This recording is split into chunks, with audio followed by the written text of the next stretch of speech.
Amanda, aka Run to the Finish. You can find me all over the interwebs as Run to the Finish.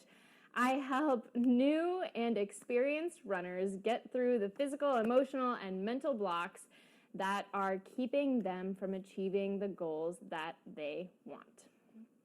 Today, we're talking about food commenters and food pushers. It does not seem to matter whether you are trying to eat healthy or whether you are splurging a little bit. If people know that you are a healthy eater, they want to comment on your food. Any of you have this experience? You were either trying to eat a certain way and suddenly the holidays roll around and someone keeps asking, why aren't you trying this? Well, why aren't you eating this? Well, you always eat this. Oh, I can't believe you're eating that. So last week, yes, it happens. And I don't know why people feel so free to do it, for one thing. So I will kind of go through, yes, I don't drink, so I get a lot of questions about that, and it's a very personal choice. So last week was a great example for me. I was on the press trip in Prague. People I don't really know that well, obviously. I've never met them before. And one gentleman who was sitting next to me at multiple meals kept commenting on my food. So he knows that I'm a health and fitness writer, and he's like, oh, all these people follow you. They must really look up to you. So I would have dessert, and he would say, well, that's not going on the blog, right? You wouldn't want to ruin the image. And I would look at him and say, no, they know I'm not perfect. And I was like, I would be more apt to post my meals that are not perfect than the ones that are, because I want them to realize I am not perfect. And I don't even try to portray perfect. You guys see me without makeup, hair up, crazy. Like, I don't even pretend. I know that I ain't got that all. So it kept happening, though, over and over and over.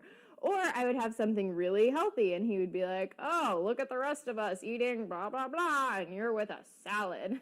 And I was like, okay, this is really starting to get old. I mean, I'm eating 3 meals a day with you every day, and you've got something to say about all of them, but I don't know you.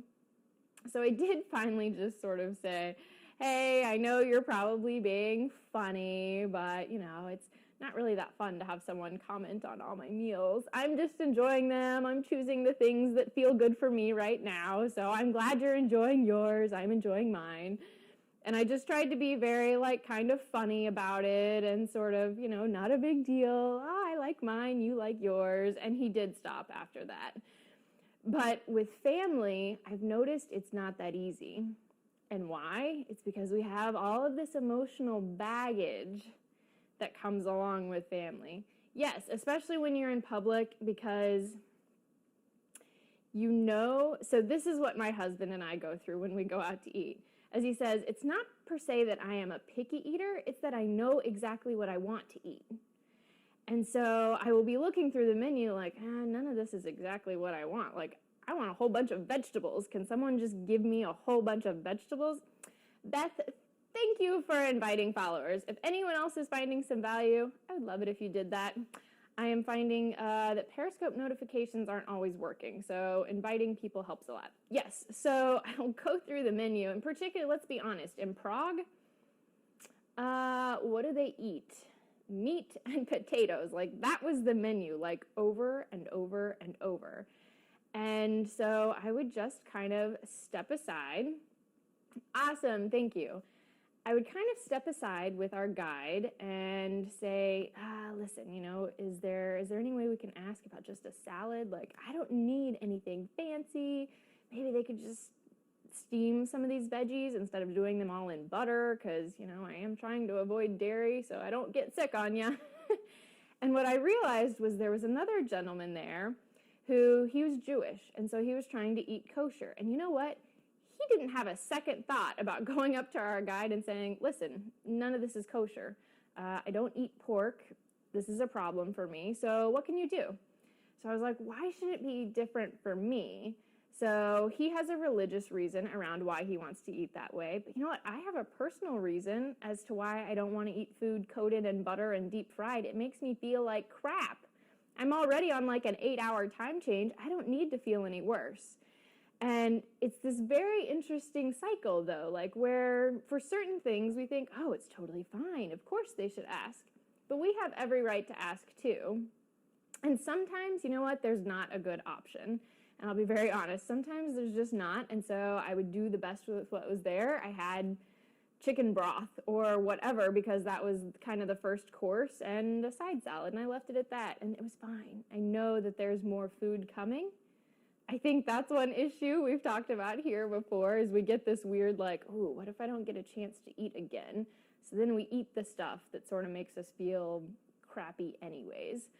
But first, that's kind of dealing with it in public is sort of the just joking it off and then being not afraid to just ask for what's going to make you feel best. And most of the time, you're asking for something that's simpler than what they're already making.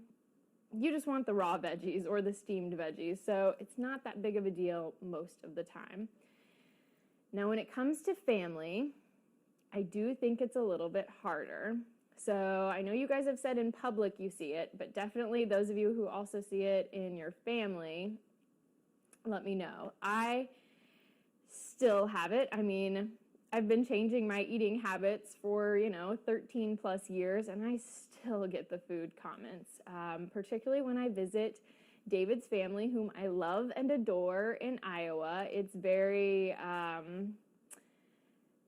we think we've made a meal that you're really going to like because there's no dairy in it. And I'm like, oh my God, that's amazing. They thought ahead. They thought of me. And I'll walk in and it's pinwheels made with cream cheese and like things soaked in butter and, desserts that have like chocolate dairy in them. And I can't help it. I start laughing and I appreciate that they're trying. They just don't understand. So then I'm in this awkward position because they've really gone, they think, out of their way to make something that they think I can eat, and I don't want it or can't eat it.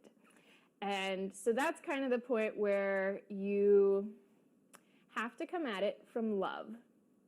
That's the only thing that I have found to work. We have all of this emotional baggage. It's a little easier with in-laws because I don't have like childhood growing up, but with my mom, when I get the, you're not eating enough, or why aren't you should have this instead, or I bet you won't eat a cookie, will you? Well, why don't you try this?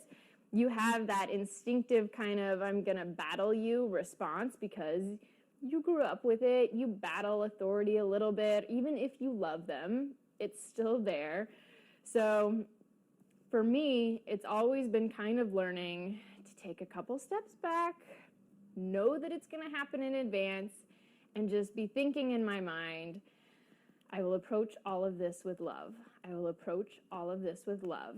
Because most of the time, the comments that they're making aren't actually meant to be in malice or meant to hurt you. They really do think they're coming at it from love. So when they're asking you, why aren't you eating this? It's your favorite dish. They think they're being loving because what do we do at holidays? We sit and we eat. We make birthday cake. We make treats. That's how we celebrate everything. So food is a source of love for a lot of people. It's how they show it. And when you aren't eating it, in a way, they feel like you're rejecting their love. I know that sounds very like esoteric, but it's true. It's this weird subconscious thing that we've all created around food. So knowing that what they're actually feeling because you're not eating their food is a little bit of rejection, it makes it easier for you to respond to them in a kind and loving way because they're not actually coming at you with like, you should be eating this, you're really weird. They're really saying like, I made this, here, I love you, eat it.